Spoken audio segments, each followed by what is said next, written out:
What is good, YouTube?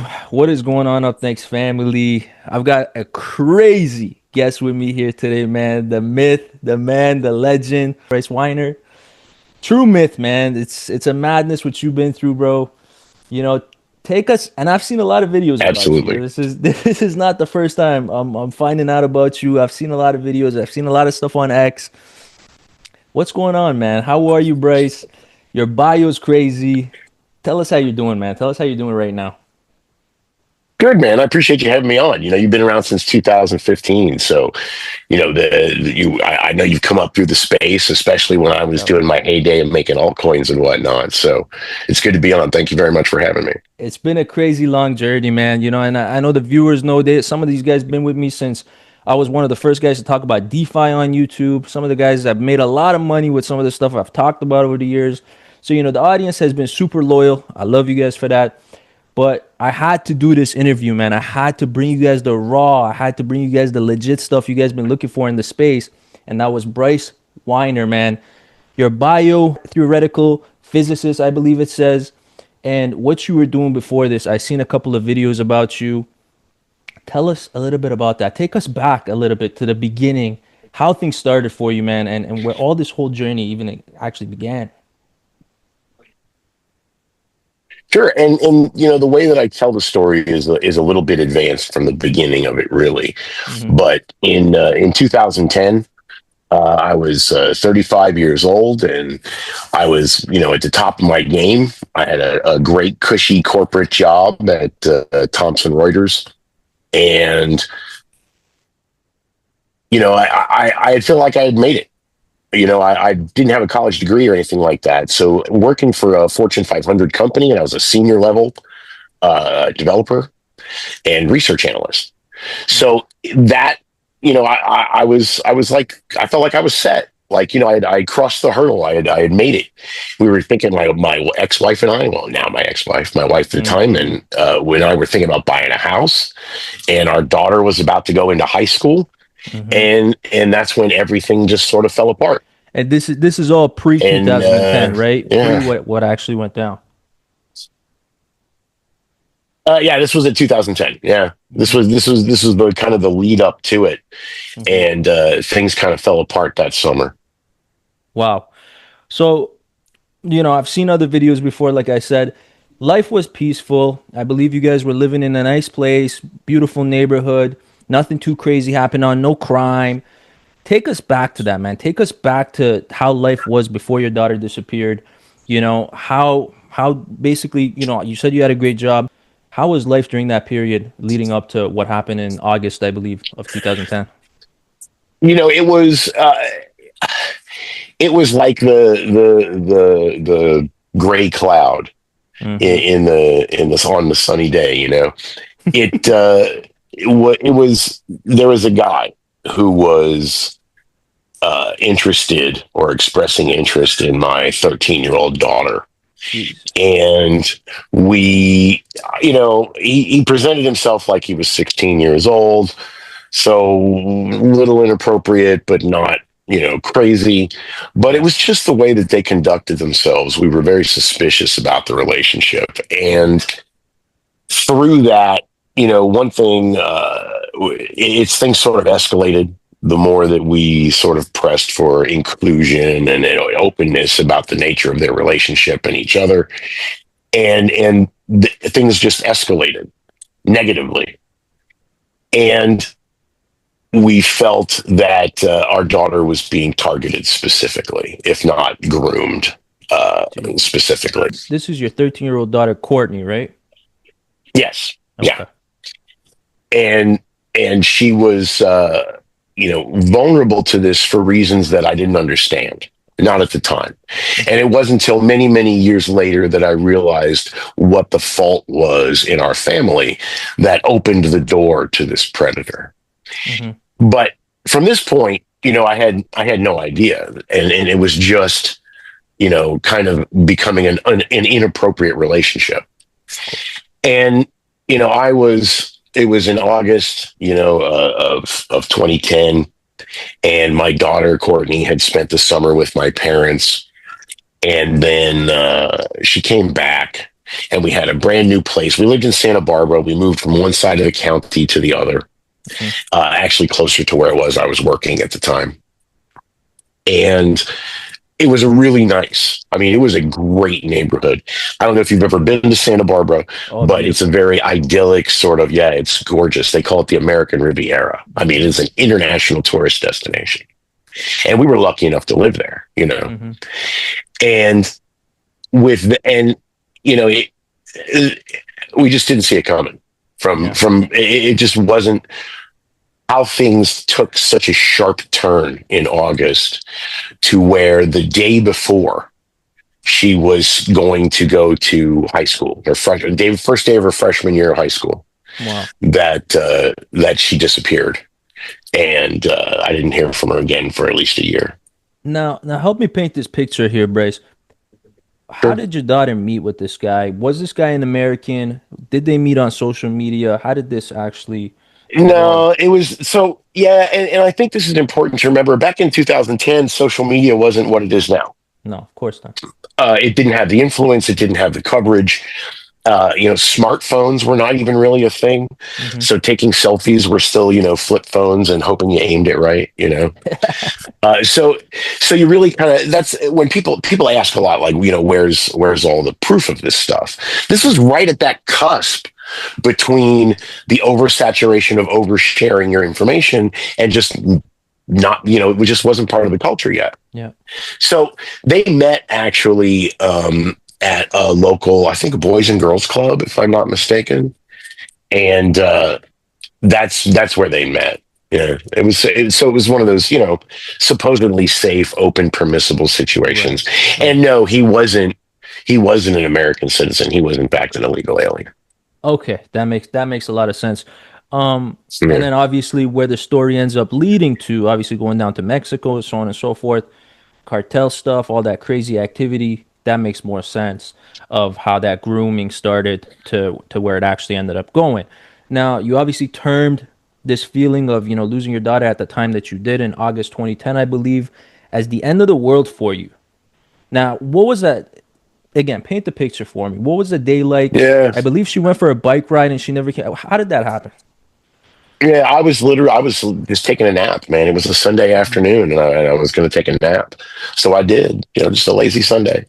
Yeah. And my wife at the time woke me up right around 8 p.m., which was a little late, and said Courtney didn't come home for dinner, and she's worried, and the sheriffs are on their way. I need to wake up.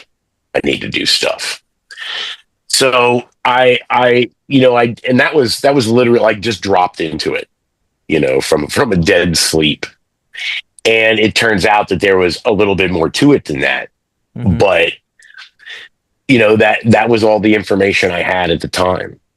And day after day went by. We did everything that you're supposed to do. We called every law enforcement, Hmm.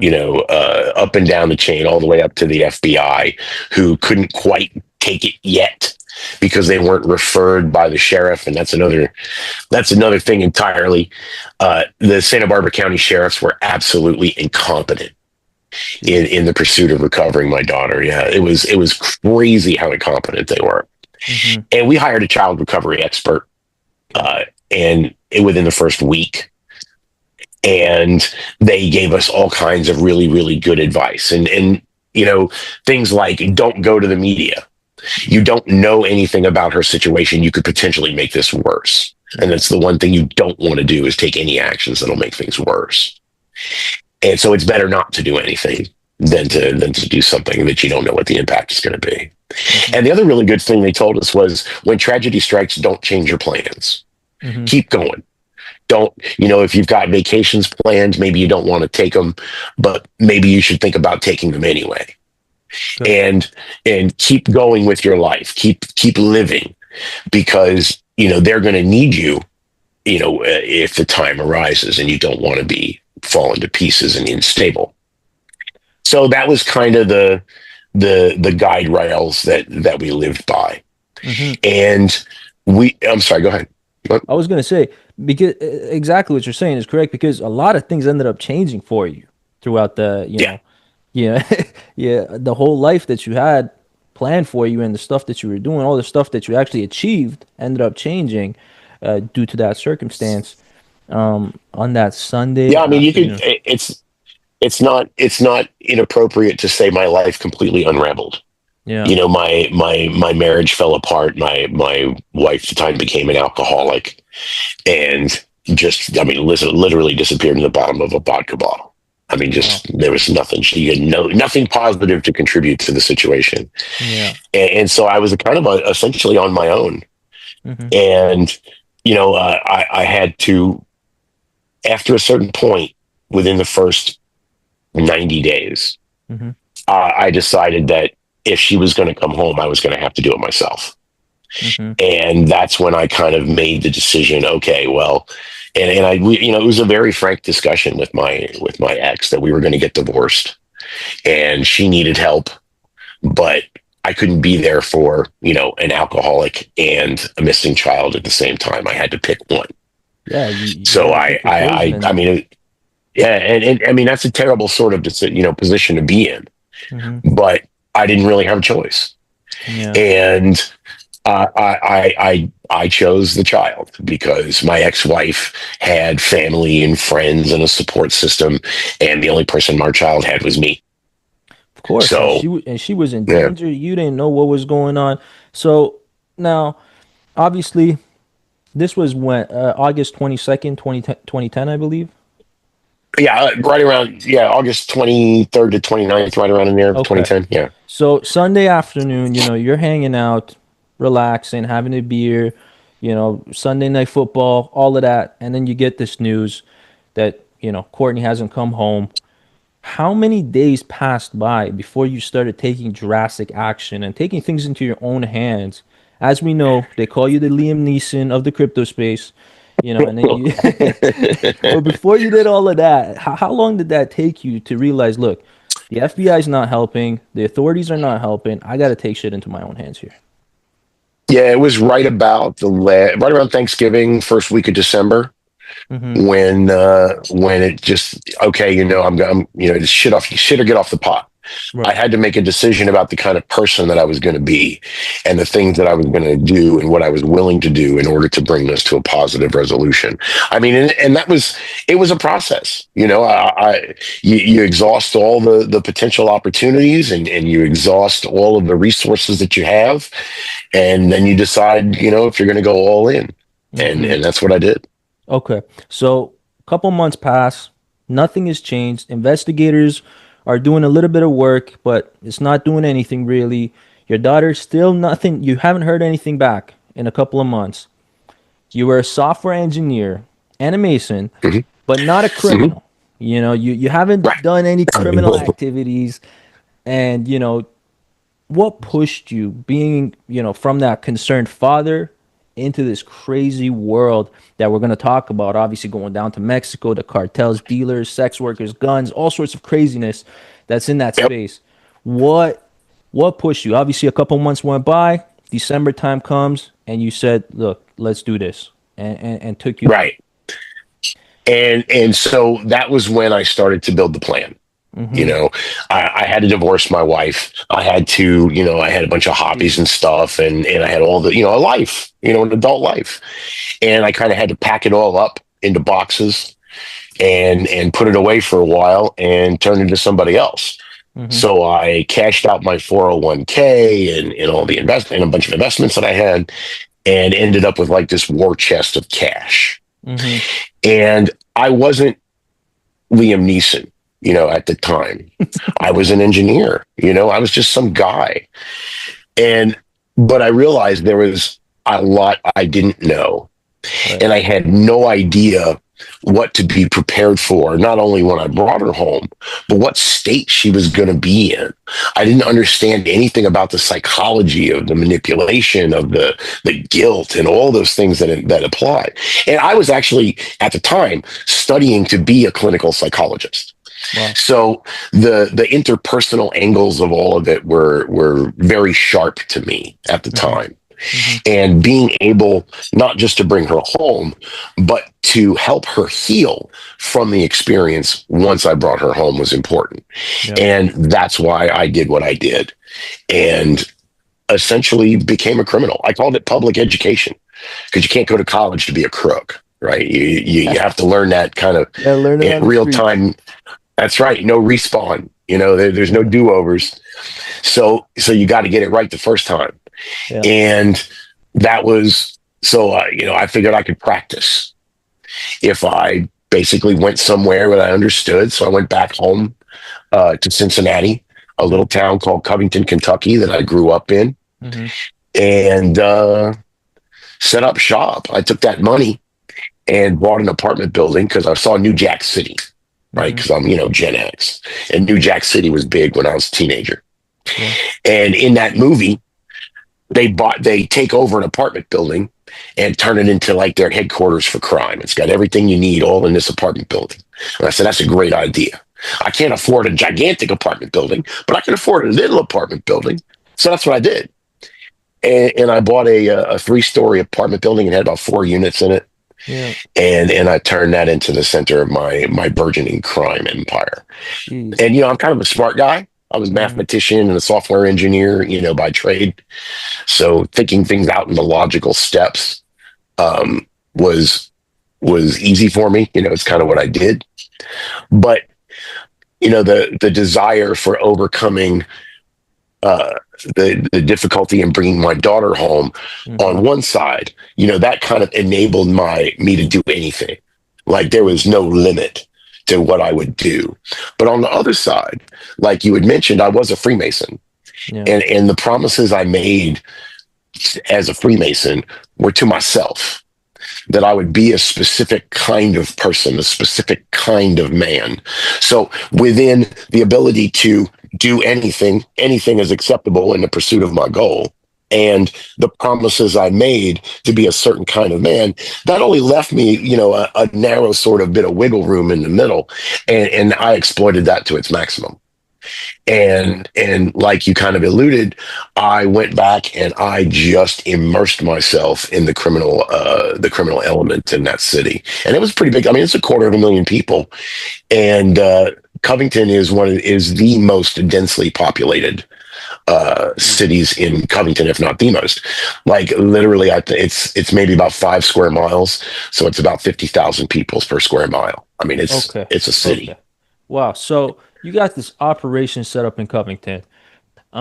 You've used all your resources, all the cash that you've had to set up this operation. You've got the 4 unit out there now. You're getting involved and obviously using your street smarts and your logics to set up for the next step. Now, how long do we spend here in Covington setting up and getting things going before we go down to Mexico? I left California in January of 2011.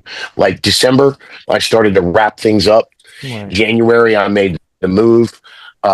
I closed on the apartment building in April. Hmm. So, like the end of April, really the beginning of May of 2011 was when, like, I just crossed the Rubicon. Like, there was no looking back at that point, Hmm.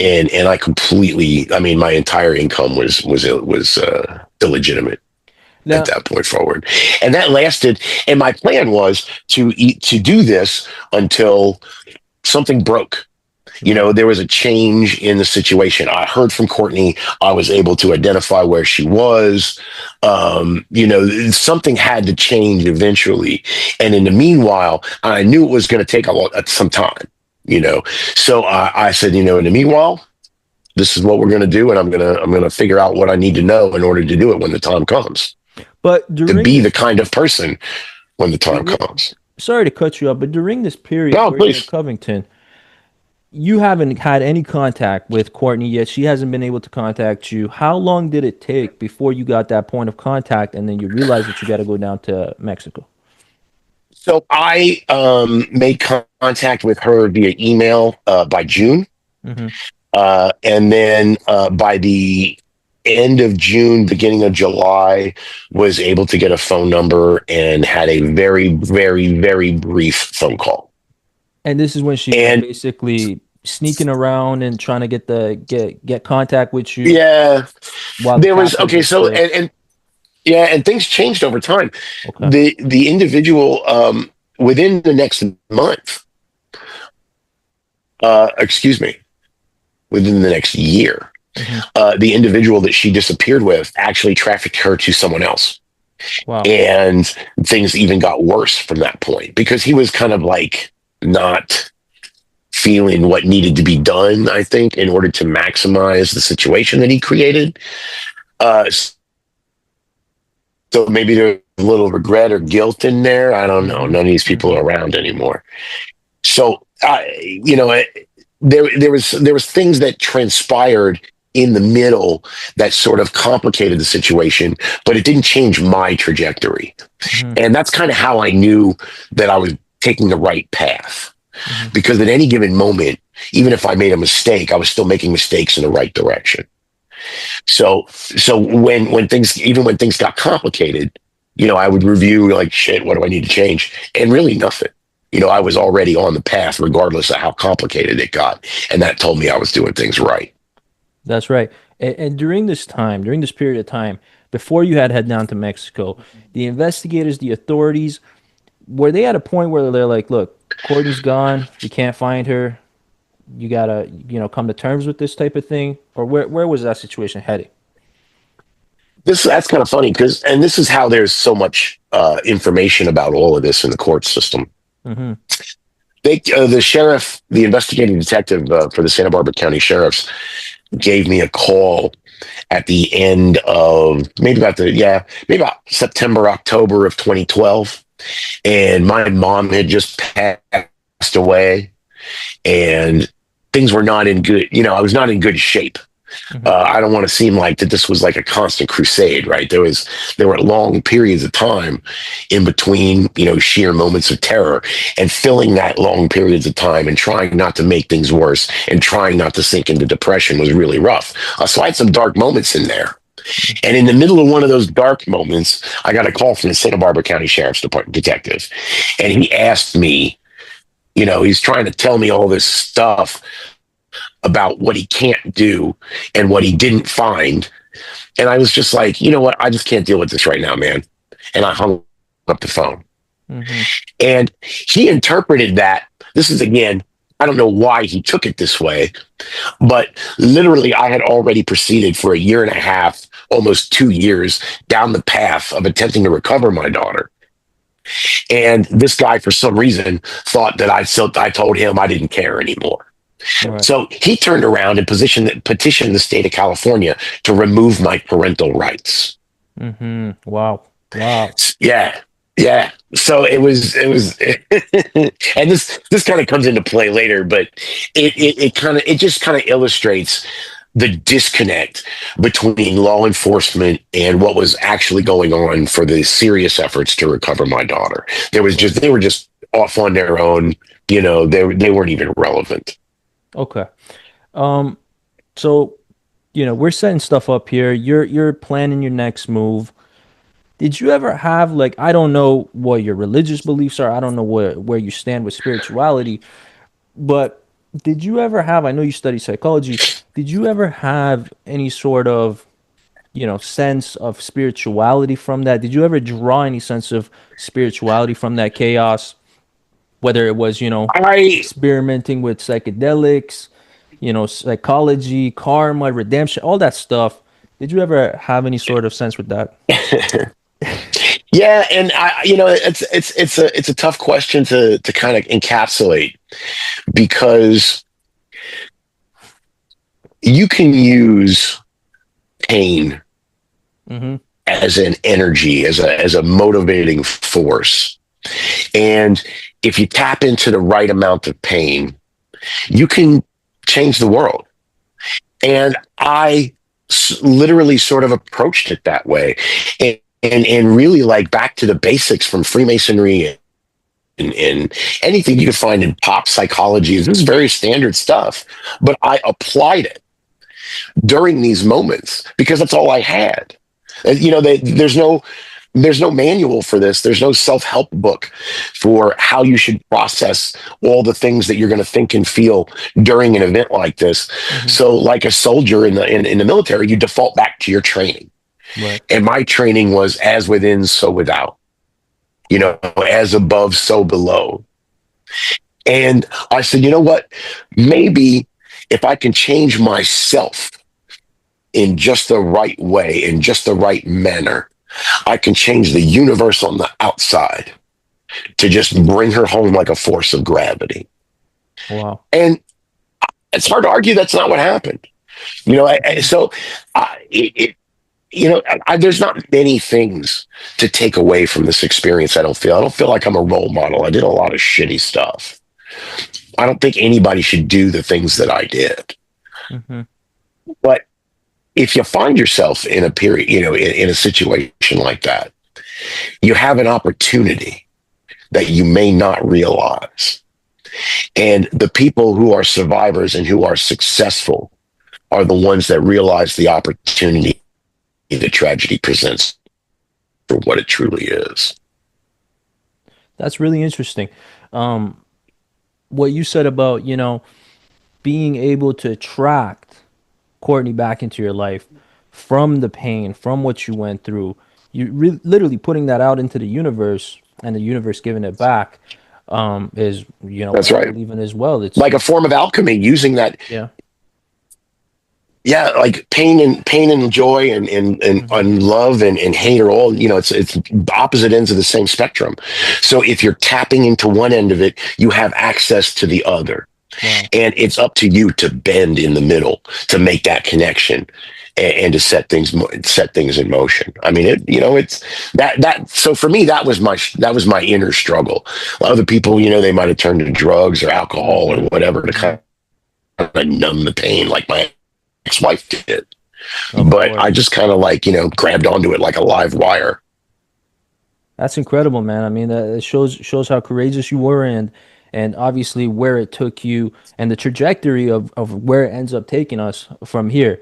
So obviously there was the alleged Bitcoin early history and stuff, and we're gonna get into that. But I really want to, before we get into all that stuff, which is gonna be crazy for the crypto guys, I want to really lay out the story so people can, we can paint the picture for the audience here. So you get contact from Courtney. She lets you know where she is in Mexico. What was the place called? I forget what it was called. It was a Yeah, it's a town just north of Mexico City called 𝐒𝐲𝐃. Yeah, And 𝐒𝐲𝐃, exactly. she was in Acapulco initially. Hmm. Yeah, she was in Acapulco initially, and then was trafficked even further south into 𝐒𝐲𝐃. Jesus. So you go down to Mexico. Obviously, there's a language barrier. There's cartel. There's all sorts of shit. The police out there. You don't know how those guys are. You gotta deal with all this stuff out there. And I heard somewhere that you pretended to be a deaf, homeless man or something like that, so you didn't have to. Yeah. Okay. How did that come about? Yeah. So once I had identified, okay, so there was no like Google Earth or in fact was something called TerraView, Right. and using like basic mathematics that I learned from like studying like ancient Greeks and whatnot. From the position of shadows on various days of the year, you can determine what latitude somebody is at on Earth, right?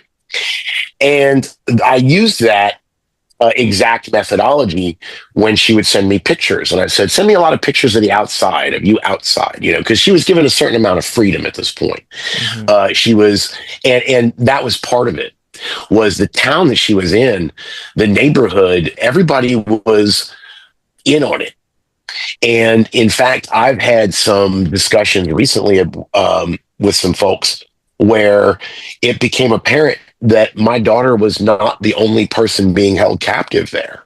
Like, this is an actual thing in this community. And she wasn't the only victim. And I didn't realize that at the time. In fact, we didn't even realize that until, just about a month ago. Hmm. And in order to I didn't really understand the nature of that community that she could be given a certain amount of freedom. Like, they didn't care if she sent pictures. They didn't care if we communicated.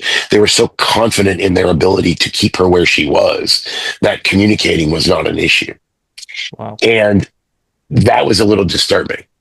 So I decided that if I was going to figure this out, I needed to go and see it for myself. I needed to go and check out this town. What was it like? And why is it this way? And in order to do that, I pretended I was blind and deaf. Because if you're a vagrant, passing through town, it's close enough to Mexico City where it wouldn't be weird. But you might get a little bit of attention, but nobody's going to look twice. And I could only stay there for a couple of days until the folks in town told me to leave. They chased me out, go away, homeless bum. Mm-hmm. And I just have a bottle of alcohol and spill a little bit on myself, and lean up against a tree, and that was basically it. And so, but it showed me the dynamics of her captivity Mm-hmm. without being obtrusive, without disturbing it in any way, or changing those dynamics by letting them know that I was investigating. No, of course. I And mean, so it was only a couple. It was only a couple imagine days. you Yeah. went out there. Imagine you went out there and everybody knew what you were up to. I don't think you would have made it out of there alive, man. Well, and that was the problem.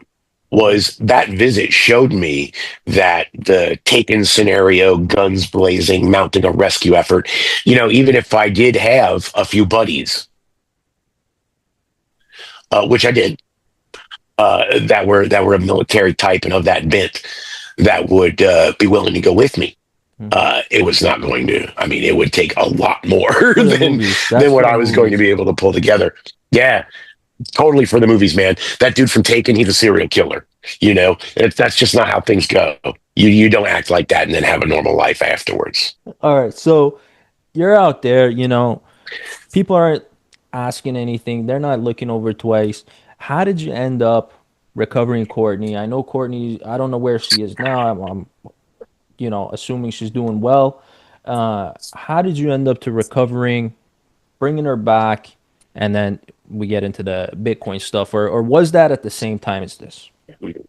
Well, it's kind of the same thing, because after I went down there, it became clear that force was not going to be effective, at least on its own, and I was going to have to do something a little more nuanced. Mm-hmm. And I was running out of money at that point. You still have to live, you still have to pay bills, you still have to, eat. So I couldn't sink all of my money into it, and I was not really able to hold a job. I picked up some like contract work here and there, Mm-hmm. but this was kind of like the make it or break it moment. And I remembered that I had on an old PC a few hundred Bitcoin. And this was like August of 2013 at this point. Mm-hmm. So it was already on the way up. We're on the way to the first time Bitcoin ever hit 1,000. Right. So 2013, you got a couple hundred Bitcoin. And I mean, that was it. I took 150 BTC. Yep. And I cashed that shit out. And that's what Wow. paid for what actually brought her home. And Wow. so, like, my involvement in crypto, when I set up my socials in 2013, Mm-hmm. and sort of like participated in the community directly as Mm-hmm. myself. No monikers, no pseudonyms, nothing like that. And that was a big moment for me, because I'm like, I wanted to give back to the community, to the industry that had enabled me to rescue my daughter, because I wouldn't have been able to pay for it without the Bitcoin. Mm-hmm. And if I hadn't hit those blocks early on, it would have been a completely different story. And no, she's home now. She is home, Amazing. and that was a crazy story in and of itself. But and she's almost 30 years old now, so we've put this behind us. We're working on a documentary, and a major motion picture.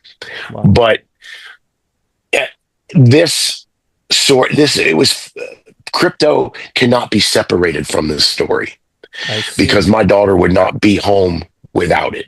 I I see. would not have had that money when I needed it. Wow. Okay. So Bitcoin, obviously back then, 2013. Wow. I can only imagine where you'd be in life if you were still holding that Bitcoin. But that brings me on to your involvement in Bitcoin. Obviously, there's a lot of alleged Mhm. link, to Bitcoin's early history with you. There's a lot of people on X talking about the creation of Bitcoin. Obviously, Satoshi. What do you got to say about that, man? And obviously, let's get straight to it. So, I Are mean, you I'm gonna put saying this. you were part of it? I am. And in fact, the way that I say it is I am the last surviving member of the individuals that were Satoshi Nakamoto. Wow. It wasn't just me. Um, it was also Hal Finney. And because we lived nearby each other in Santa Barbara, we were introduced through a mutual friend. And what kind of, okay, so let's go back even further now to 2007. Mm-hmm. And I'm sitting around the table with my wife at the time, and she's an accountant by trade. And she says, you do, again, I dealt with at Thomson Reuters, I dealt with large data sets, and I mean huge, literal big data. Medicaid and Medicare data, 300 million Americans and all their medical records. I was responsible for the security of that information. I was responsible for analyzing that information, building, that was just my bread and butter. And my wife asked me, she says, all I do all day is spreadsheets. Mm-hmm. And everybody's got all these spreadsheets, millions of spreadsheets all over the world in millions of companies, but they're all calculating the same thing. Why doesn't everybody just use one spreadsheet? And that's where the idea started from. Mm-hmm. And I did a little bit of research, and I found a white paper published by MIT called "How to Make an Electronic Mint." Mm-hmm. And you can Google this today and you can find this white paper. And you'll see when you read it, it describes effectively what is cryptocurrency, what is Bitcoin. Some of the things about issuance were not good. It still relied on central banks and that sort of thing. But the cryptographic premise was there. And I kind of viewed that as a starting point. So I was talking to a buddy of mine at work the next day, and he says, "Oh, you got to meet this friend of mine." He says, he's all about this stuff. You guys are going to hit it off great. You got to talk to him." Mm-hmm. And that's when I was introduced to Hal Finney. This is Hal Finney. Wow. And I took Hal out to yeah. And I took Hal out. I didn't know anything about him, right? Mm-hmm. He's a health nut. Mm-hmm. And I didn't know anything about him, nothing. So I took him out to this 5-star steak restaurant in Santa Barbara on State Street called Holdren's Steakhouse. It's still there. And I was going to treat him to a nice dinner in order to try and get him to participate and, help me through this project. Just, normal kind of, businessy sort of stuff. But he's an academic. He's a nerd. So he wasn't really, impressed by any of that. Mm-hmm. But we really hit it off. He was a mathematician and cryptographer and an amateur software developer. I was a professional software developer and amateur mathematician. Mm-hmm. So it kind of gelled. And we didn't really agree on politics or anything like that. But we did agree on this idea and hacking away at it. And one of the things that we needed to do was replace banks and the ability to issue currency. And that's when Hal suggested Hashcash by Adam Back. And that this could be a potential solution to that, which essentially is what we ended up calling proof of work. Well, I think even Adam might have called it proof of work.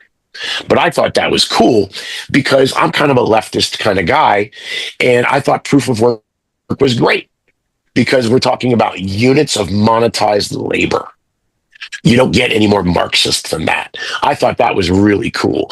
And that all these guys that are not, they don't see it that way, right? We're just thought this was the best idea ever for the ability to generate and issue currency in a fair and distribute it in a fair manner. So, that's where, and we kind of started down that path. I suggested IRC for networking because it was just there and easy. Mm-hmm. And an actual peer-to-peer network was going to take some serious thought. But we didn't want to waste time on that. I don't want to say move fast and break stuff, but it was like prioritization. of what were the important things to work on. The cryptography was what was important. The content of and validation of blocks, the scripting language. These were the things that were important. And we get to other stuff later. And we did eventually, clearly. Mhm. But in the early days, in fact, there's one of the one of the things, like in the early days, in the earliest versions, there was a poker game Mhm. that was built into the network because it was poker and gambling were like the easiest way to demonstrate how easy it was to perceive these electronic tokens as money, Right. and very, very quickly. Bitcoin had no value, right? But if the pot had 100 Bitcoin in it for a poker game, as opposed to 1,000 Bitcoin, there was a scale of how much was at stake. So Mm. there was a value proposition inherent in this poker game. And that was actually my dad's. Wow. My dad was a C++ developer. He taught C++ and C at the university level, and that poker game was his. That's why it was unattributed in the source code. But it's clear it was like somebody else wrote it. It's because I borrowed it from my dad and didn't give him an attribution. So sorry, Dad. But now Man, the this credit's yours. And of this course, is we removed it at some point later on.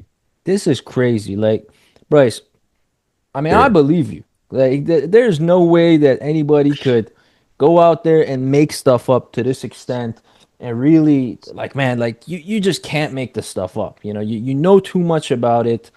You speak like you were there. So I see people being, saying this guy's saying this and that. But when I talk to you, I can see that you're being genuine when you're telling the story. But why not, you know, prove a little bit of it? Why not sign a transaction from the early wallets? Just to put the haters Okay, to so rest. yeah, yeah, and this and I really appreciate you bringing that up because this comes up a lot, and I want the opportunity to kind of address it, kind of once and for all. Hmm. We did this exactly in the manner we did, so that nobody could prove it ever, not even us, even if we wanted to go back on it, like I'm going back on it now. That there would be no conclusive, even nothing would work at this point. And that's one of the reasons why I feel comfortable coming out and saying this now, because it's not important.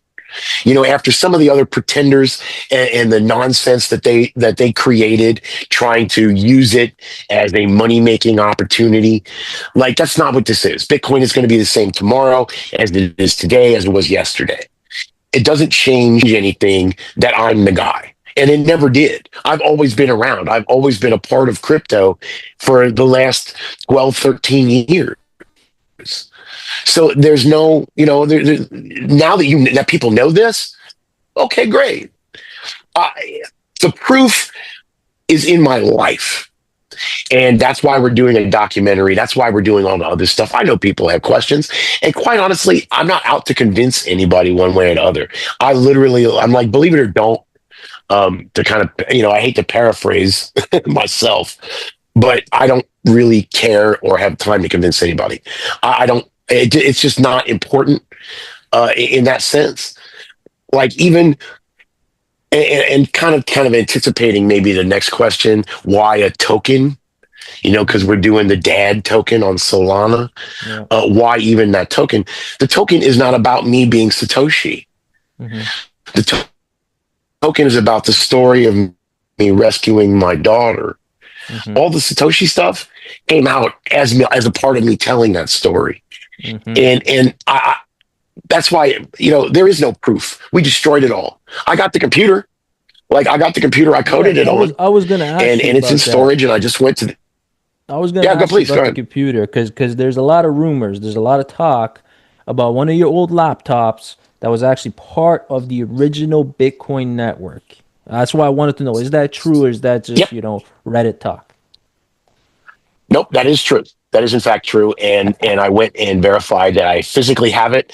I took pictures of the serial numbers and of the parts, so they can be verified as being authentic to the time. That these are in fact the computer parts that were available. This is an authentic computer from that time period, and I know that I scrubbed those drives, but folks have convinced me that if there is even the most remote possibility that data beholden to at least attempt a forensic recovery. So at some point, I just got back from America. I live in the Philippines. I just got back from America like a week or two ago. Spent a couple months there with my daughter, where we actually got the PC out. So it does exist. I took pictures of it. It can all be verified as authentic. And, at some point, we're going to open it up and have a forensics examiner take a look at those drive platters to see if we can recover anything from them. That's incredible. And I've heard, obviously, you said that there's going to be, you guys are working on a motion picture. I heard that you were working on a book. I don't know if it was, what was it called? The Mm-hmm. Tale of El Diablo Gringo or something like that. Oh! That was just kind of a joke in a thread, or Tales of Diablo Gringo. That was because I was a little crazy at Mm, certain points, and like I said, I'm not really proud of some of the stuff that I did, but calling me the White Devil was yeah, was the kind White of Devil. the nature of the story, because I did not care, and Oh, and there's an old saying in Mexico: the devil is wise not because he's the devil, but because he's old. right. And that just kind of fit. Yeah. And I just kind of ran with it. But yeah, we're the whole point is to get it out there so people can experience the story for themselves. Because Mm, I at this point, we've healed. We're if we haven't healed, we're on the path to healing. mm-hmm, And I think that there's a lot that folks can take from this. I don't like, my daughter is the hero, quite frankly. I'm not. mm-hmm. My daughter is really the hero. She's amazing. And I think I only tell my side of the story. I don't tell hers. So I think when people have now heard my side of the story. When they hear the whole thing together, it's even more astounding than you might think. Mm-hmm. It's absolutely incredible. So I'm excited to have that out in as many different ways as possible. That's incredible. I can't wait. I can't wait to see the full story. I know your part of the story brings us onto obviously the launch of DAD, the coin that's being launched in Solana. Before we talk about that, Hmm. you with your experience in blockchain, with being part of Satoshi, what do you think about Solana? What do you think about the Solana network? What do you think about all the meme coins that have been launching and just that insane meme coin craze? You know what? I love every blockchain. I spent, and when you were coming up back in 2015, Hmm. I don't want to say most, I want to say maybe 20 to 30% of the market that was being traded at the time were coins that I was a part of developing. I mean, we made so many effing coins, and we kind of started that market expectation of there's always going to be something new. There's always going to be something new, even if it's stupid, because we were running out of ideas. So we came up with country coins, and then colored coins, literally like pink, blue, black, white, and it just didn't matter. They were like Yeah. the original meme coins. So like Solana and what it does, and the way that the market has grown up, even after that, the first wave of it, right, was the big ICO boom in Oh my God. 2017 on Ethereum, right? When the And rug then pulls came. was the big right, the original rug pulls, Uh-huh. and then NFTs, and then Solana's the meme coins. It's always going to be something else, Yeah, because we used there's to call always them we something used to call them else. exit scams before rug pulls. Remember that? That's right, Knickknacks exit and those scams. guys. Crazy times, those times, And I man. mean, yeah, and people thought that I was a scammer because nobody could figure out. And that's the thing, right? I was using Bitcoin from way back in the day to live for like the last 10, 15 years. Like, it's all gone. But Mhm. that's how long it lasted. Well, I didn't have to do shit ever. I didn't have a job, nothing. And all I did was launch coins all day. And I didn't take any money out of the markets. Like, I was put on trial on Bitcoin Talk as being a scammer, because some people had just had enough. And I was actually vindicated by the community, because nobody could ever prove how I made any money, because I never did. It was just, I mean, there were lots of reasons why I was doing all that stuff. but it was just fun, quite frankly. And being a part of this industry and this community, and all of the people that I've met, from like Mark Hochstein, who is the former editor of CoinDesk, to Pete Rizzo, who is the Bitcoin historian. I've met all these folks. They all know who I am, shaking their hands. And I think they're fantastic. And watching this community and this industry grow up over the last 15 years has been one of the absolute joys of my entire life. Absolutely. Like I, I, I can never, I never thought that I could hope to compare to doing something like that. But then I rescued my daughter, Hmm. So what, doing the impossible once you get it done is just a habit, I guess. Yeah, man, your story is something out of a movie, like I said, man. Now, there's gonna be guys, there's gonna be haters, there's gonna be people that love to talk shit. They're gonna say, "Oh, you went on this whole rampage, the whole story. You said you were Satoshi Nakamoto just to launch another meme coin." You know, and I know that you said that this has nothing to do with the Satoshi narrative. But what do you got to say to those guys that are gonna? Because there's gonna be guys like that, especially every single time. Even they even said it about Trump when he launched the Trump coin. To capitalize on the whole meme coin thing. How do you address Right. those concerns? What is the purpose of that? What is the roadmap? What are we going for? The purpose of Dad is to allow people to share in the story as it grows from this point forward. I mean, it's straightforward.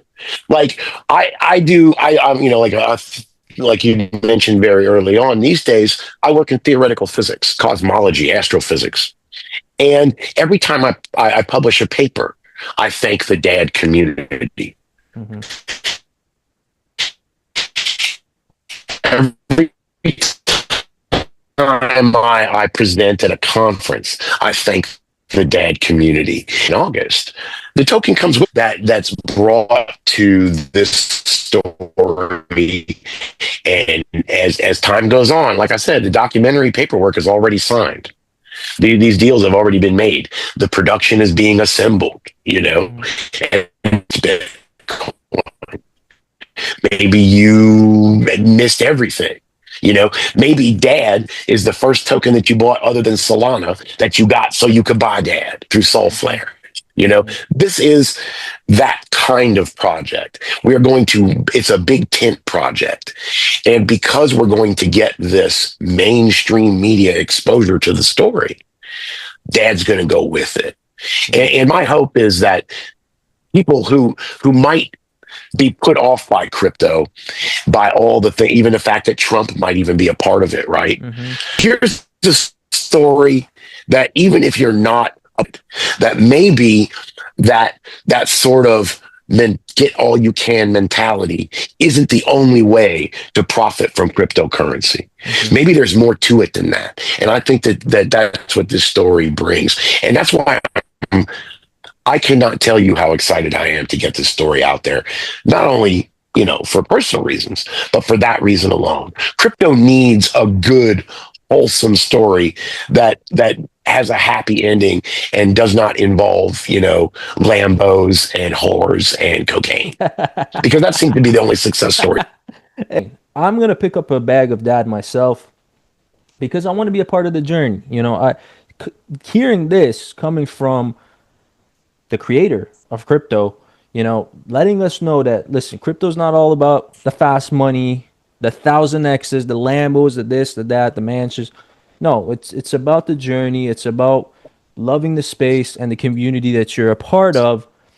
And that's why I want to be a part of this. So I'm definitely going to pick up a bag. I'm going to link all that stuff down in the description below for you guys so you can check out the chart. You can check out, Dad for yourself. But what's next? We're here now. We started at the beginning of crypto. We're in 2025 going into 2026. Bitcoin was just at all-time high. Bitcoin, people are saying, is going to go to $1 million. Now, what's next for Bryce? Are you still involved in the cryptocurrency space as much? What are your current projects or aspirations for the space? I know Dad obviously being one of the main ones right now, but what else? What else is out there? People say that crypto changes the world or changed the world or whatever, but if it hasn't changed your world, individually as a person, then it really hasn't done anything. And I would really like to sort of use the platform that we're building to elevate some of those people who have similar stories, that overcame adversity, not because of crypto, but it helped, Hmm. that it was there, that they leaned on it in a time that they needed. Man, there's one guy that comes to mind, T-Mech. I don't know if you're familiar with him, but he moved into Muay Thai boxing of all Hmm. things, and he came up out of crypto, and he suffered, a personal tragedy in You're there, talking and about leaned you're in talking on about crypto BitBoy, and BitBoy leaned crypto, in. I think. No, T-Mech, not Yeah, BitBoy, but T-Mac. T-Mech. BitBoy was somebody. Well, that's kind of like the other end of the spectrum, right? Where he's one of those crash and burn guys. But this, but that's the thing. That what's important is to show that there is this diversity, that there is this spectrum of outcomes, and that you don't have to be a degenerate, worried about the SEC and the FBI coming and kicking in your door at any given moment because you're a dick, right? Yeah. Like you can do the things and be there and be a part of the community and not be about all of that. You can be about good, decent things that you would not mind grandma knowing about. Yeah. And so, like, in the future, like, I'm hoping to expand the conversation around crypto generally, where we're able to look at some of the things, like, compared to AI, the power usage of crypto, not all that bad anymore. All the people who used to be crying about crypto's energy consumption now use, chat GPT to create their grocery lists. So we really don't hear from them much anymore. So it's really, how can we now broaden the discussions based on this more holistic, wholesome perspective that crypto has to offer? And it's undeniable. Absolutely. I completely agree, man. And if all of this as a whole, I mean, like I said it before, I believe you. I believe everything that you say because it's just it's hard not to believe it. It's harder not to believe it than to believe it. So why would you You really want have to work at it. you really you really got to be a hater to not believe this stuff. But if all of this is true, why would you tell it now? What do you want the world to remember about Bryce Weiner? Because why now? My daughter and I are both happy Hmm. and healthy, and we have lives that we love and that we've chosen deliberately. It wasn't chosen for us, and that made it okay. You know, and what really kicked all of this off was a Facebook memory Hmm. that came up on my Facebook like a couple years ago, 2022. And it was the very moment, within 5 minutes of being reunited with my daughter, I took a picture and I posted it up on Facebook. And I said, for all the haters, for all the people who told me I was crazy, that it would never work, that it wasn't worth it, you were wrong. And of course, the fans went wild. My friends and family went crazy over that post. Yeah. And that came up as a memory. And I just posted it on Twitter, which was Twitter at the time. And it went viral. And people started asking questions. And that's when I started to, give details about the story and this, that, and other thing. And how things sort of evolved through it. And every 6 months or so now, it goes viral all over again. It gets picked up by another aggregator. Like you said, you found some true crime stuff. I've never given interviews outside of this one, by the way. Wow. Like, this is literally the first time I've spoken about this in this sort of format, because so if you see things like that out there, if you see other publications that contradict what I'm saying here, it's because I didn't participate. They didn't get Hmm. the facts strictly from me. They just made stuff up on their own to get your clicks. This is the real story. And I didn't realize. I mean, I know it's an interesting story. Like, I tell it. I was there, but I didn't realize, I did not appreciate how people would feel about it. And it was when I saw in like little forums where people were talking about college football, I hired a PR agent to go dig around for all this stuff. Hmm. And somebody was talking about this thread in this just college football forum. And they's like, I hope that this story is real. I don't care if it's, I hope it's real. I'm going to go ahead and believe it's real no matter what, because it's a good story and it makes me feel good. And when I read that, that's when I realized that maybe I should start sharing. Maybe I should plan to open up and tell everything and just be open about it, because maybe people need some good news. Hmm. Maybe people want to hear a good story that really happened, a true story. Wow. And that's what really just made me decide to do it now. And it's been a long time. I did not just wake up one day and decide to do this. Like, we worked on, even before we launched the Dad token. I took 2.5 years before even deciding to launch the token at all. So this is not something we're doing on a whim. No, no, it's been years in the making, literally. And Yep. honestly, I feel amazing, man. I feel honored that your first official interview, raw talk that you had was here for the Upnext community and the family. And I think this is gonna get shared. This is gonna get clipped. People are gonna be throwing clips of this on, Instagram Shorts, TikToks, and all of that. And I'm glad that we could have the discussion here. And I think we gave the audience a full view, a full painted picture of what could have happened, what did happen, and what is happening now. And with Dad being where we are at now, I think the community is going to be really interested about that. And I'm going to put all the links in the description for that so you guys can check that out. And I think we should do a follow up on this. Maybe in the new year, when some things I'd have love to. Thank changed, you. when you have done some other stuff in the space, whenever you're free, I'm free. We can jump on another call and just chat shit and just figure out what's going on in the space. Because I love talking to you, man. You're a really genuine guy. You know a lot about Well, the thank you. space, and it's been a real honor. Seriously. Well, thank you, sir. And most of like a lot of OGs in the space, we only know what we know because we were there, and that's it. And if you want to be an OG one day, you just got to get involved and dive in. You got to learn the waves, learn to surf. Absolutely. And that's facts, guys. If you know anything about the OGs, you already know you had to be there to experience it for yourself. And like I said, man, it's been an hour plus long talk with the man himself, Bryce Weiner, the founder of crypto, and the craziest story, the Liam Neeson of crypto, craziest story in the space. Check it all out, guys. It's going to be live on the channel for you guys to see the full story. All the links will be down in the description below for you guys to check out Dad Token as well, which is the project that's happening right now. Man, this was so much fun for me. I'm really happy because, guys, all you have to do is a little Google search. Put into X, put into Google Brian's name, and you're going to find out all sorts of Reddit posts and all sorts of forums talking about this whole thing. But if you want the real talk from the man, the myth, the legend himself, come to Upnext Crypto. You can watch the full interview here. And hopefully we see you in the new year again, brother.